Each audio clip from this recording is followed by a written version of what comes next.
ओम जयंती मंगला काली भद्रकाली कपालिनी दुर्गा क्षमा शिवा धात्री स्वाहा स्वधा नमस्तुते। नमस्ते दोस्तों, मैं श्वेता स्वागत करती हूँ आप सभी का आपके अपने चैनल कथा और भक्ति में। दोस्तों, आज आप सभी इस वीडियो में सुनेंगे माँ काली के शनिवार की व्रत कथा। आप सभी जानते होंगे कि माँ काली कितनी दयालु हैं और अपने भक्तों की मनोकामनाओं को शीघ्र पूर्ण करने वाली माता है माँ। जो भी व्यक्ति माँ काली के 9 शनिवार के व्रत को रखता है तो निश्चिंत ही उसकी मनोकामना ज़रूर पूरी होती है। 9 शनिवार से पहले ही माँ उसकी मनोकामनाओं को पूरा करते हैं। माता के ये 9 शनिवार के जो व्रत हैं उन्हें बहुत ही चमत्कारी और फलदायी माना गया है। जो भी आपकी मनोकामना है, अगर आप किसी ऐसी विपदा में हैं, आपका कोई काम नहीं बन रहा है या आपकी ऐसी कोई मनोकामना है जो बहुत सालों से पूरी नहीं हो रही है, तो आपको माँ के ये 9 शनिवार के व्रत ज़रूर रखना चाहिए। 9 शनिवार तक इस व्रत कथा का आप पाठ करें या इसके सुन सकते हैं। तो आज आप इस वीडियो में सुनेंगे इन्हीं 9 शनिवार व्रतों में सुनी जाने वाली माता की व्रत कथा। तो चलिए वीडियो शुरू करते हैं। सभी बोलो माँ काली की जय। एक महानगर में रिटायर्ड प्रोफेसर रहते थे। उनका नाम था कालीचरण और उनकी पत्नी का नाम था शीला देवी। वह पुत्र दीपक, पुत्र वधु दुर्गा और पुत्री पूजा के साथ रहते थे। रिटायरमेंट के समय दीपक की उम्र 22 वर्ष की और पूजा की उम्र 15 वर्ष की थी। रिटायर होने पर उन्होंने अपना सारा फंड और बचा हुआ धन मकान बनाने में लगा दिया। जो थोड़ा बहुत था वह दीपक की शादी में लगा दिया। पुत्री पूजा अब 22 वर्ष की हो चुकी थी। शादी के लिए पैसा नहीं था। वे सभी चिंतित रहते थे। एक दिन पुत्र वधु दुर्गा की सहेली ने मातेश्वरी काली का 9 शनिवारों तक व्रत करने की सलाह दी। कहा कि भगवती काली 9 शनिवारों का व्रत करने और पूजन पाठ से प्रसन्न होकर सभी मनोकामनाओं को पूरा करती हैं। पूरा परिवार पूजा की शादी को लेकर बहुत दुखी और चिंतित रहता था, तो इसीलिए माँ शीला देवी, पुत्रवधु दुर्गा और पूजा ने व्रत करना आरंभ कर दिया। 12 शनिवार व्रत ही किया था कि पढ़ी लिखी पूजा को एक अच्छी नौकरी मिल गई। शादी में सबसे बड़ी परेशानी धन की कमी थी और साथ ही उसका मांगलिक होना था। 12 मार्च को ही पूजा की योग्यता, काम के प्रति उनकी लगन और शालीन व्यवहार के कारण उसकी तरक्की देखकर उसे जनरल मैनेजर का स्टेनो बना दिया गया। अब उसकी तनख्वाह कई हजार रुपया बढ़ गई।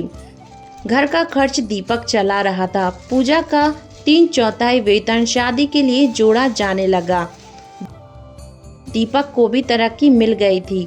उसके दफ्तर में काम करने वाले एक साथी ने कहा कि उसके मामा का लड़का मंगली है और मंगली होने के कारण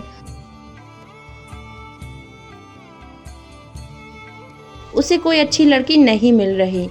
यदि कोई सुंदर सुशील मंगली लड़की मिल जाए तो मामा जी बिना दहेज के ही अपने पुत्र की शादी कर देंगे। एक दिन दीपक अपने मित्र के साथ मामा जी से मिलने लड़के शिव कुमार को देखने गया और शादी की बातें कर घर पर आकर दीपक ने यह सभी बात बतलाई। सभी प्रसन्न होकर भगवती का गुणगान करने लगे। अगले रविवार शिव कुमार के माता पिता अपने परिवार सहित दीपक के घर पूजा को देखने के लिए आए। उन्हें चाय नाश्ता दिया गया। परिवार में वार्तालाप करते रहे। दीपक के माता पिता पत्नी पूजा को लड़का बहुत पसंद आ गया। शिव कुमार के पिताजी ने कहा कि उन्हें पूजा बहुत पसंद है। वह बिना दहेज के ही एक साड़ी में अपनी पुत्र वधू को ले जाने के लिए तैयार है।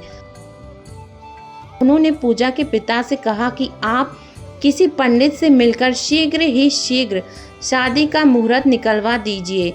माँ काली के 9 शनिवार के व्रत के उद्यापन के 6 महीने के अंदर ही यह कार्य संपन्न हो गया। आज शाम को पूरे परिवार ने मातेश्वरी काली की धूमधाम से पूजा की और उनसे निवेदन तथा धूमधाम से शादी की व्यवस्था करने की प्रार्थना की। उन्होंने कहा कि अब हम सभी 9 शनिवारों का व्रत रखेंगे। सारा इंतजाम आपको ही करना होगा। और अब तो सुबह शाम दोनों समय पूरा परिवार भगवती काली की आराधना करने लग गया। पूजा नौकरी पड़ जाती, इसलिए प्रत्येक शनिवार को उसके माता पिता और भाभी व्रत रखते थे। प्रत्येक शनिवार को व्रत पूजा की शादी धूमधाम से निर्विघ्न पूर्ण कराने की माँ ईश्वरी काली से प्रार्थना करते और उनके भजनों की नीतियों और स्तोत्रों का गायन करते थे। एक रात भगवती काली ने पूजा के पिता के स्वप्न में आकर दर्शन दिए और कहा, तो पहला ही टिकट खरीद लेना। तो सुबह ही पूजा के पिता ने पहला टिकट लॉटरी का खरीद कर माता भगवती के चरणों में रख दिया। उनका इनाम निकल आया। वह इनाम 10,000 का, उन्हें 10,000 का चेक मिल गया। दीपक ने अपने प्रोविडेंट फंड से जो मांगा था, माँ काली की कृपा से वह खर्च भी मिल गया। पूजा का वेतन तो जुड़ी रहा था, इसीलिए बड़े धूमधाम से शादी हो गई। भगवती काली की कृपा से शादी के बाद भी कुछ धन बचा रह गया। उन्होंने भगवती का विशाल जागरण कराने का आयोजन किया। पूजा के पिता परिवार के साथ उसके ससुराल वाले सभी व्यक्तियों, उनके मित्रों सभी पूर्ण श्रद्धा से जागरण में भाग लिया। अपने सभी पड़ोसियों और अधिकांश रिश्तेदार भी आए। उनमें से अधिकांश ने भगवती काली का यह चमत्कार देखकर मातेश्वरी काली की पूजा की और शनिवारों का यह व्रत करना आरंभ कर दिया। जगदम्बा काली, आपने जैसी कृपा पूजा और उसके परिवार पर की है, वैसे ही कृपा कहानी कहने वाले, सुनने वाले और व्रत रखने वाले सभी पर करना।